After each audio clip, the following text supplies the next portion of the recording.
Hello, जय हिंद। और आज फिर से हम करने वाले हैं हमारे स्पोर्टिंग एरर्स के क्वेश्चंस, ठीक है।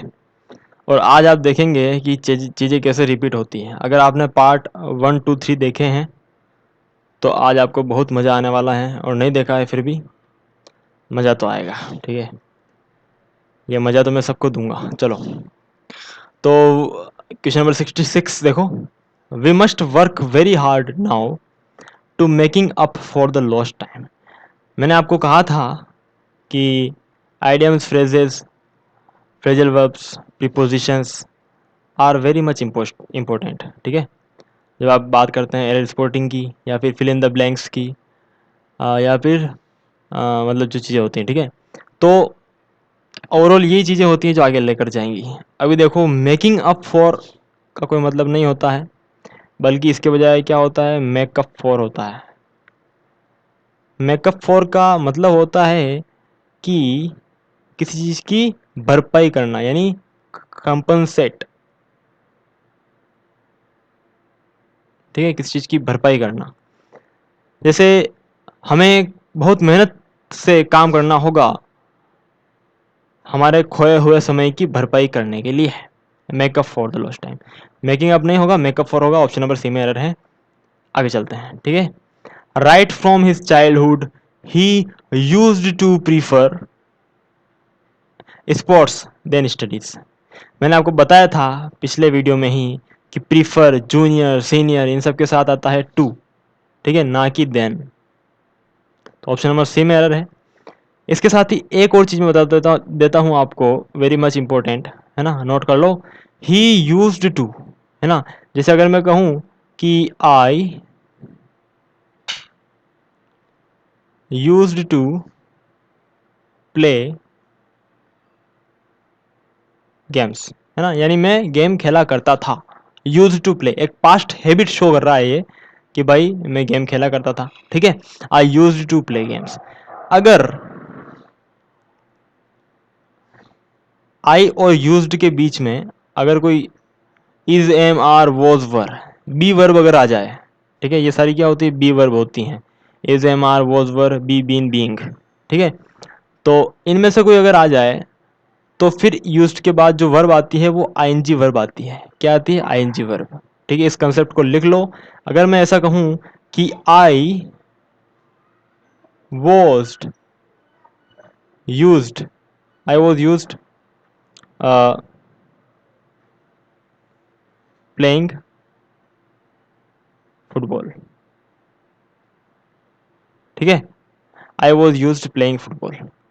समझ गए, ये चीज होती है। चले आगे। तो चलो भाई नीचे चलो। Question number 68। देखिए, वीडियो को पॉज करिए और खुद से सोल्व करिए। होता है क्या आपसे? हो जाता है, अच्छी बात है। नहीं होगा तो हम बताएंगे, किस लिए हम आपके मित्र हैं, ठीक है। तो there will be no more supplies unless all arrears of payment were cleared by next Monday. अब अगर कोई थोड़ा सा बुद्धिमान व्यक्ति है तो वो इतना तो सोच ही सकता है कि भाई नेक्स्ट मंडे की बात हो रही है, तो वर कहाँ से आएगा, है ना। वर तो पास्ट फॉर्म है, नेक्स्ट मंडे है फ्यूचर की, तो दोनों एक साथ कहाँ आएंगे, तो एरर तो सी में होगा। तो यहाँ पर क्या आना चाहिए, यहाँ पर आएगा आर, है ना।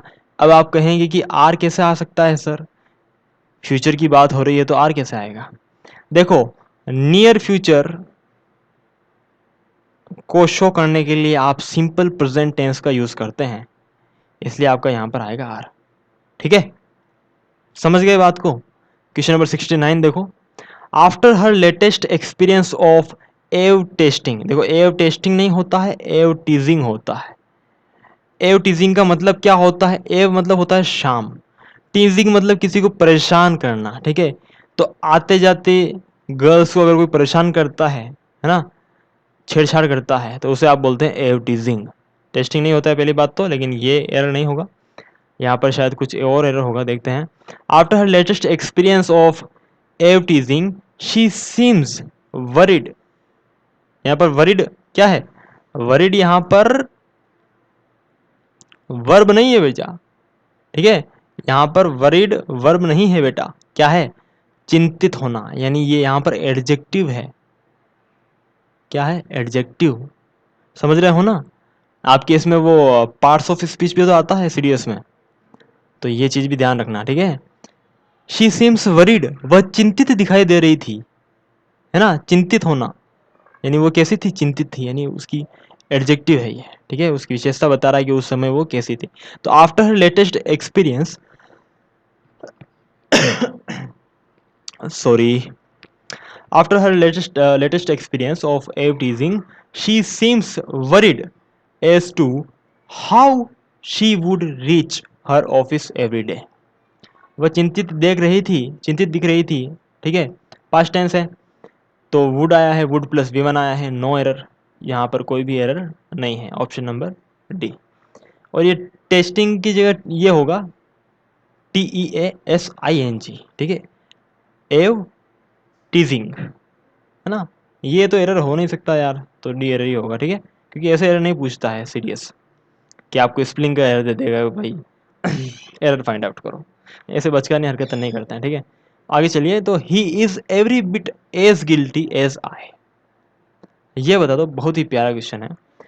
ही is every bit as guilty as, वह उतना ही गिल्टी है जितना कि मैं हूं, यानी जितना कि as guilty as I am. Okay, he के साथ वर्ब है, तो आई के साथ भी वर्ब आएगी। समझ रहे हो? He is every bit as guilty as I am. समझ गए? चलते हैं क्वेश्चन नंबर 71 पर। A woman opened the door and standing at a distance, she pushed the plate containing the food to him.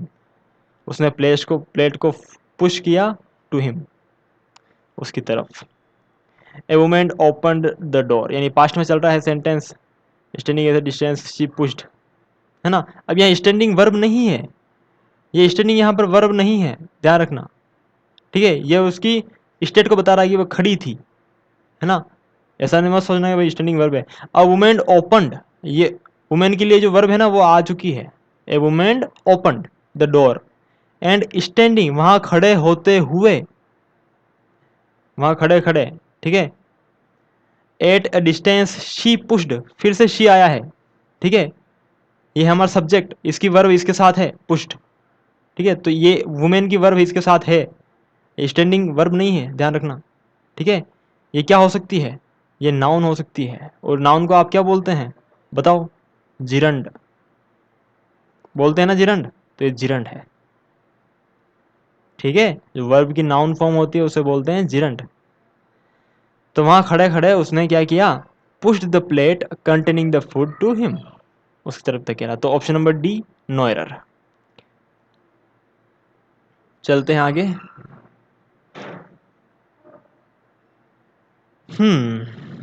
इसमें क्या एरर है भाई? 72 बता दो, बहुत ईजी है, ठीक है?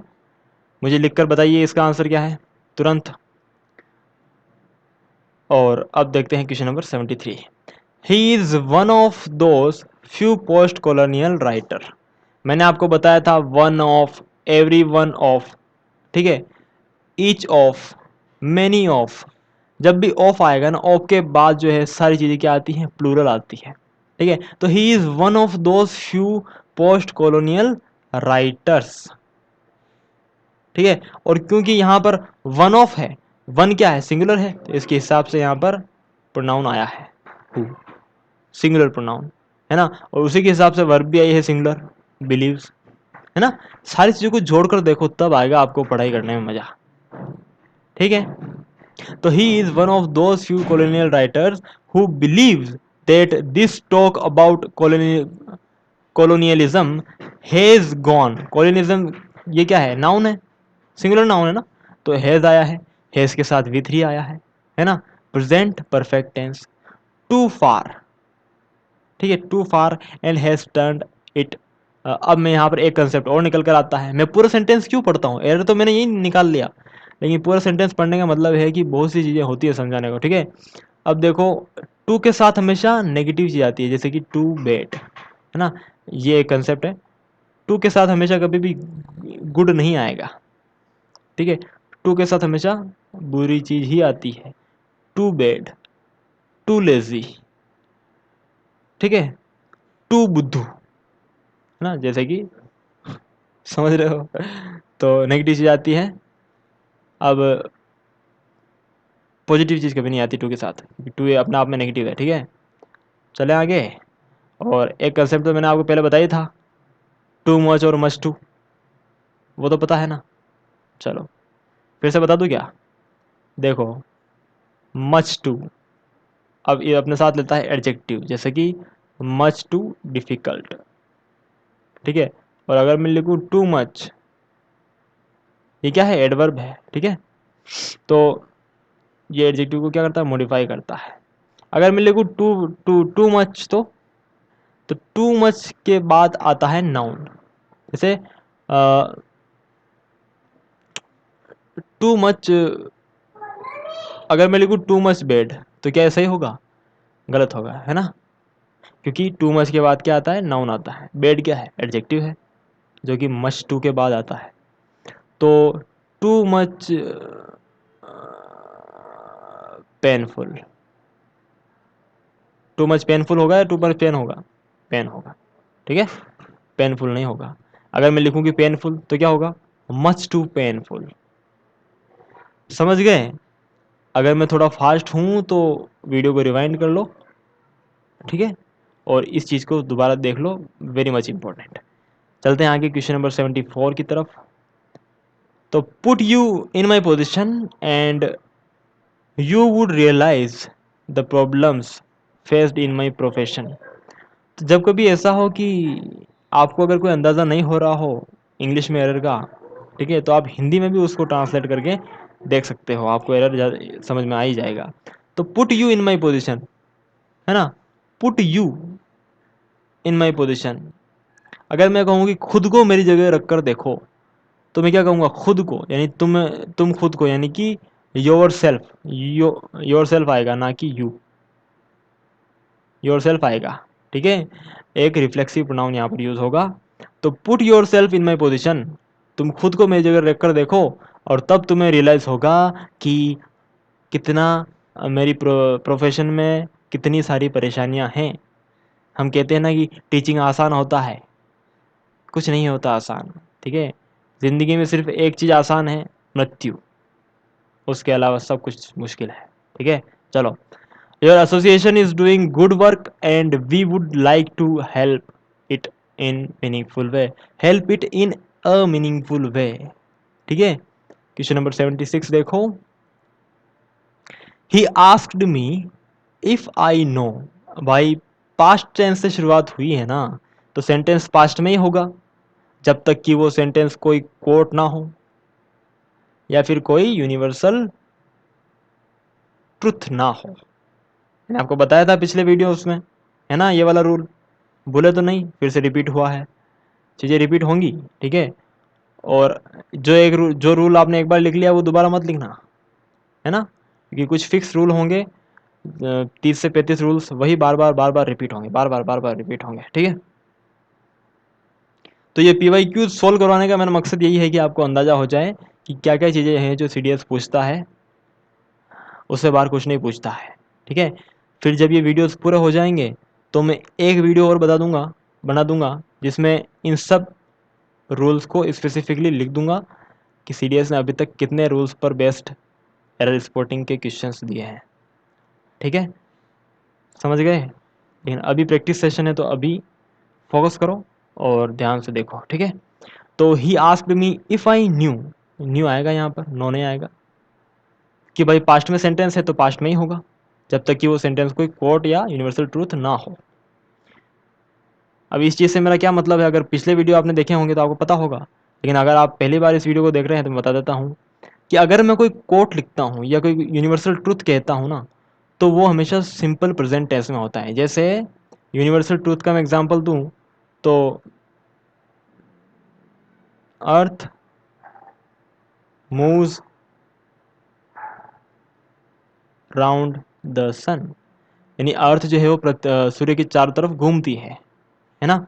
मूव्स लगाया है मैंने V5, है ना, सिंगुलर वर्ब है। अर्थ मूव्स राउंड द सन। ये मैंने सिंपल टेंस में लिखा है क्योंकि अर्थ तो रोज घूमती है, यूनिवर्सल ट्रूथ है, तो इसको आप पास्ट में नहीं लिख सकते हो, समझ गए ना।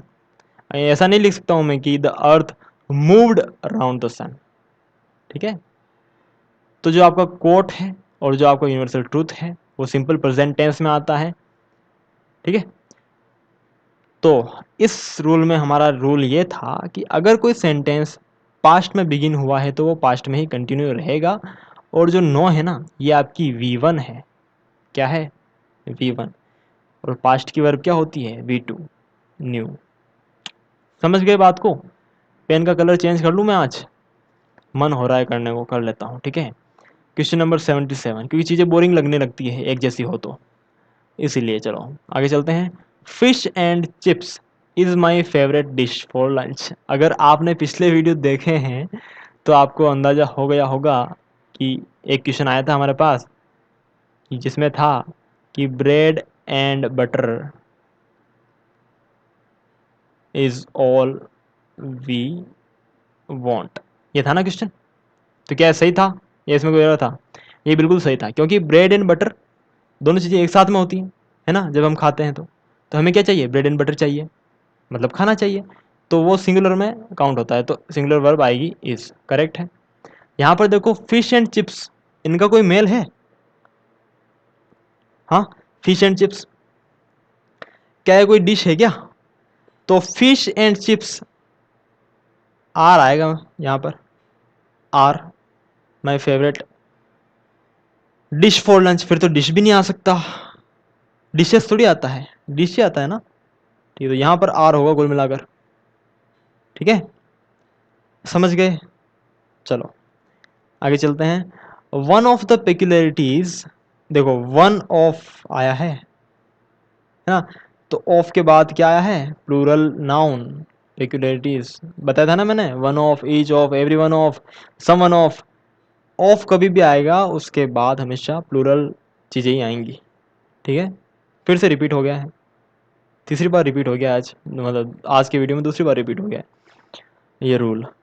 तो समझ गए, वन ऑफ आया है तो आगे चीज़ें सिंगुलर आएगी, ध्यान रखना। तो देखते हैं, one of the peculiarities which distinguishes, distinguishes आया है, वर्ब क्या आई है? डिस्टिंग्विशेस, अलग करना किसी चीज़ को, है ना, एस आया है पीछे, क्यों? क्योंकि यहाँ पर वन है, वन ऑफ द पेक्युलरिटीज, तो ऑफ के बाद तो सिंगुलर आ गया नाउन, सॉरी प्लूरल नाउन आ गया, बट जो वर्ब है, वर्ब आती है हमारी सब्जेक्ट के अनुसार।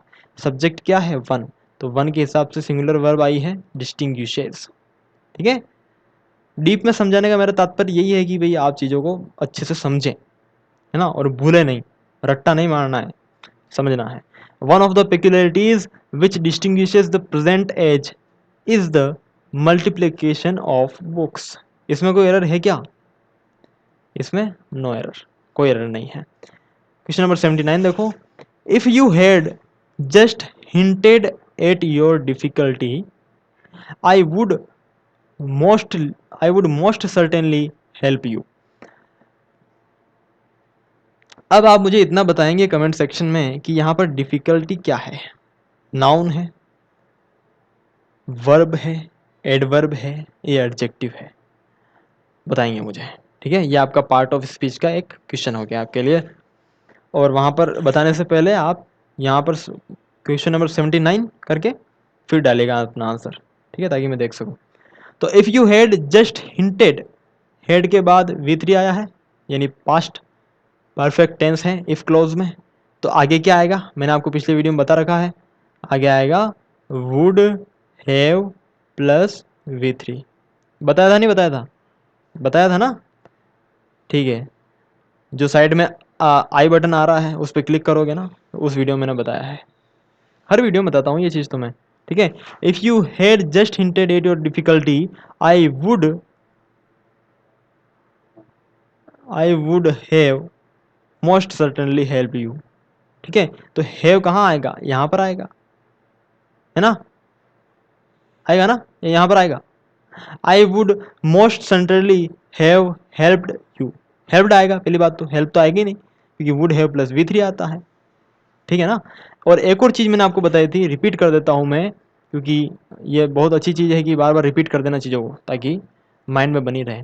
मैंने एक तो ये रूल आपको बताया था कि अगर इफ़ क्लोज में हेड प्लस V3 हो तो आगे वाला जो क्लोज होगा उसमें वुड हैव प्लस V3 आएगा, है ना। और अगर इफ क्लोज में सिंपल पास्ट हो, जैसे कि if I were a bird, if I were a bird, तो आगे वाले में क्या आएगा, would plus V1, I would fly high in the sky.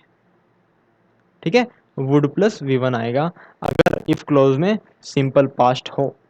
और क्या चीज़ बताया था मैंने कि यहाँ पर वर ही आएगा, चाहे आई हो, चाहे ही हो, चाहे वी हो, कुछ भी हो, यहाँ पर वर ही आएगा। क्यों? क्योंकि ये एक इमेजिनरी सेंटेंस है, आप कभी एक बर्ड नहीं हो सकते थे। ठीक है, इमेजिनरी सेंटेंस में हमेशा वर ही आता है। चले आगे, क्वेश्चन नंबर 80 देखिए। This TV serial is going on for 3 years। For 3 years, 3 साल से चल रहा है। ठीक है, तो इज और ये आईएनजी वाली फॉर्म है ना, प्रेजेंट कंटिन्यूस नहीं आता है हुक्म यहाँ पर। फॉर 3 years है ना, तो क्या आता है, फॉर और सिंस के साथ क्या आता है, देखो फॉर के साथ पीरियड ऑफ टाइम है, करेक्ट है। अगर सिंस होता तो क्या होना चाहिए था, फॉर अब फिक्स टाइम होगा। ठीक है, सिंस के साथ कोई फिक्स टाइम होता है, since tomorrow, since Monday, since Tuesday, since February, है ना। और फॉर के साथ क्या होता है, एक पीरियड ऑफ टाइम होता है, ये तो आपको पता ही है, छोटे छोटे बच्चों को भी पता है। ठीक है, अब छोटे बच्चे हो क्या तुम। आगे चलो, this TV serial is going on नहीं आएगा, क्योंकि सिंस और फॉर का यूज होता है हमारा simple present continuous, sorry present continuous tense में। तो यहाँ पर आएगा this TV serial has been, has been going for, has been going on for 3 years, है ना, प्रेजेंट परफेक्ट कंटिन्यूअस टेंस। आगे समझ में क्या क्या तात्पर्य था मेरा इतनी रामायण का, कि सिंस और फॉर का यूज कहाँ होता है, प्रेजेंट परफेक्ट कंटिन्यूअस टेंस में होता है। ठीक है, चले आगे, चलिए जी 82, क्वेश्चन नंबर 82 देखिए फटाफट, करिए सोल्व। डिस्पाइट ऑफ, यही मसला सोल्व हो गया। डिस्पाइट ऑफ कभी नहीं होता है, डिस्पाइट का मतलब ही होता है कि इंस्पाइट ऑफ, है ना, यानी इसके बजाय। तो इसके साथ ऑफ की कोई आवश्यकता नहीं है भाई, सुपरफ्लुअस एरर है, पार्ट एम एरर है। ठीक है, आ जाइए आगे, क्वेश्चन नंबर 84। डिड्यूज, डिड्यूज यहाँ पर एपोस्ट्रोफी लगाया है ना, डिड्यूज। हाँ, ये रूल भी आपको बता देता हूँ, अब आ ही गया है तो देखो यहाँ पर एपोस्ट्रोफी लगाया है। डिड्यूज प्रोस, प्रोस का मतलब पोइम्स, पोइम्स जो होती हैं, गद्य पद्य, सुना है ना आपने हिंदी में, वो तो कुछ लाइंस जो लिखी होती हैं किसी ने, है ना, तो उसे बोलते हैं प्रोस। तो डिड्यूज प्रोस, डिड्यूज द्वारा लिखी गई प्रोस। तो यहाँ पर अपोस्ट्रोफी पीछे क्यों लगाया है, एक तो होता है एपोस्ट्रोफी एस और एक होता है एपोस्ट्रोफी। ये दोनों ही क्या शो करते हैं, पोजेशन शो करते हैं, किसी चीज़ पर किसी चीज किसी का स्वामित्व दिखाते हैं कि वो चीज़ किसकी है। ठीक है, तो अगर मैं कहूँ कि गर्ल्स हॉस्टल, तो क्या ये सही है या गलत है, लड़कियों का हॉस्टल, बताओ। देखो गर्ल्स हैं, जिस किसी नाउन के पीछे अगर एस, ई एस, है ना, जेड एच, ये ऐसी सारी चीज़ें आ जाती हैं, तब आप सिर्फ और सिर्फ अपोस्ट्रोफी का यूज़ करते हैं, अपोस्ट्रोफी एस का यूज़ नहीं करते, है ना, स्वामित्व दिखाने के लिए। क्यों? क्योंकि इसको पढ़ ही नहीं सकते हो आप, गर्ल्स क्या मतलब होगा इसका, कोई मतलब नहीं होता। तो अपोस्ट्रोफी एस नहीं लगाते हैं, सिर्फ अपोस्ट्रोफी लगाते हैं। ठीक है, ऐसी कंडीशन है। और अगर मैं लिखता हूँ कि बॉयज़ हॉस्टल, तो इसका मतलब क्या हुआ, मुझे आप ये बताइए। बॉयज़ हॉस्टल, ये इसका मतलब, अगर मैं कहना चाहता हूँ कि लड़के का हॉस्टल, सिर्फ एक लड़के का है वो हॉस्टल, ठीक है, क्योंकि यहाँ पर मैंने बॉय के पीछे अपोस्ट्रोफी एस लगाया है, न कि बॉयज़ के पीछे। और अगर मुझे कहना है कि लड़कों का हॉस्टल, तो मैं कहूँगा बॉयज़ हॉस्टल। आई बात समझ में आपको? आई होप आपको बात समझ आई होगी कि अगर किसी नाउन के अंत में एस या ई एस है, यानी एस की आवाज़ अगर आ रही है ना, तो आप सिर्फ अपोस्ट्रोफी लगाते हैं, क्योंकि अपोस्ट्रोफी एस लगा दोगे तो पढ़ने में सही नहीं बैठेगा, ठीक है। और अगर कोई सिंगुलर नाउन है सिंपल, जैसे कि वुमेन्स, वुमेन्स टॉयलेट, ठीक है, तब आप अपोस्ट्रोफी एस लगा सकते हैं कि वुमेन में कहीं भी पीछे एस की आवाज़ नहीं आ रही। समझ गए? अच्छी सी चीज़ थी, है ना, और वेरी मच इम्पोर्टेंट, ठीक है। इस पे बेस्ड क्वेश्चंस भी आएंगे। तो deduce prose which is meant to be popular loses, prose की बात हुई है तो सिंगुलर वर्ब आया है, अच्छी बात है। लूजेस नथिंग ऑफ इट्स, एक और चीज़ है यार, यहाँ तो बहुत कुछ चीज़ सीखने को है। एक होता है इट्स और एक होता है इट्स, दोनों का क्या मतलब होता है? देखो, इट्स का मतलब जो है ना, ये आई टी एस, इट्स जो है वो क्या दिखाता है? स्वामित्व दिखाता है, ठीक है, तो पोजीशन शो करता है। जैसे किसी भी प्रोज ने उसकी वैल्यू नहीं खोई, प्रोज की वैल्यू, है ना। जैसे अगर मैं कहूं कि it's my aim to achieve glory, it's my aim to achieve glory, तो यहां पर इट्स जो है ना, इसका मतलब है इट इज, इट इज, ये इट्स का मतलब क्या होता है? इट इज, ठीक है। और ये जो इट्स है वो क्या दिखाता है? स्वामित्व दिखाता है किसी चीज पर, ठीक है। जैसे this car lost its value, यानी इस कार ने इसकी वैल्यू खो दी। इसकी वैल्यू, किसकी वैल्यू? कार की वैल्यू। तो कार से, कार की वैल्यू किसकी है? कार की। कौन बता रहा है? ये बता रहा है, इट्स। समझ गए ना इट्स और इट्स में अंतर? क्या कर रहे हो भाई, थोड़ा धीरे छीकिए। तो आई बात समझ में? हम देख रहे थे सेंटेंस में एरर, लेकिन हम बीच में ही कुछ समझाने लग गए थे आपको, तो हम एरर नहीं देख पाए। तो अब आप इस सेंटेंस को शुरू से पढ़िए। Dryden's prose which is meant to be popular loses nothing of its value by being compared with his contemporaries. अब भाई, कंपेयर्ड विथ हिज कंटेम्पररीज, है ना। कंटेम्पररीज का मतलब है कि उसके समय में जो लोग थे, है ना। अब आप क्या कर रहे हो? आप चीज़ों की कंपैरिजन कर रहे हो कि ड्राइडस प्रोज, उसकी जो प्रोज थी ना, उसने कोई भी अपनी वैल्यू नहीं खोई, ठीक है, कि उसके किसी और कंटेम्पररी के मुकाबले। हम कंपैरिजन करना चाहते हैं प्रोज का, लेकिन यहाँ पर तो हिज लिख रहे हैं आप, है ना, हिज कंटेम्पररीज, यानी ड्राइडस के contemporaries.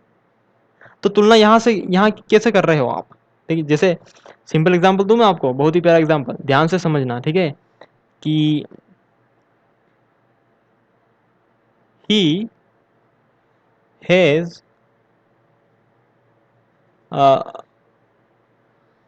Good parents then her. क्या ये सही है क्या? बताओ।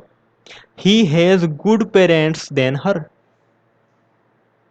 आप क्या कर रहे हो? आप तुलना कर रहे हो पेरेंट्स की, तो आप पेरेंट्स ही लिखोगे ना, हर से कहाँ तुलना कर रहे हो आप, ठीक है। तो आप कहोगे कि he has good parents than that of her, उसके पेरेंट्स के मुकाबले।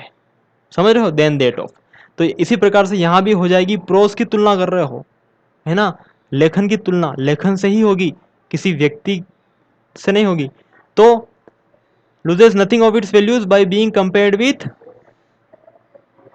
those of those of his contemporaries, ठीक है, उसके कंटेम्प्रेरीज के लेखन की तुलना में उसका कहीं भी कम नहीं था लेखन। ठीक है, तो ऑप्शन नंबर सी में एरर था। आई होप आपको समझ आया होगा, नहीं आया हो तो please rewind the video and focus करके उसको फिर से देखो। ठीक है, बहुत इंपॉर्टेंट कंसेप्ट है। ठीक है ना, तो इस वीडियो में काफ़ी कुछ सीख लिया होगा आपने। अब हम नेक्स्ट वीडियो में सीखेंगे। ठीक है,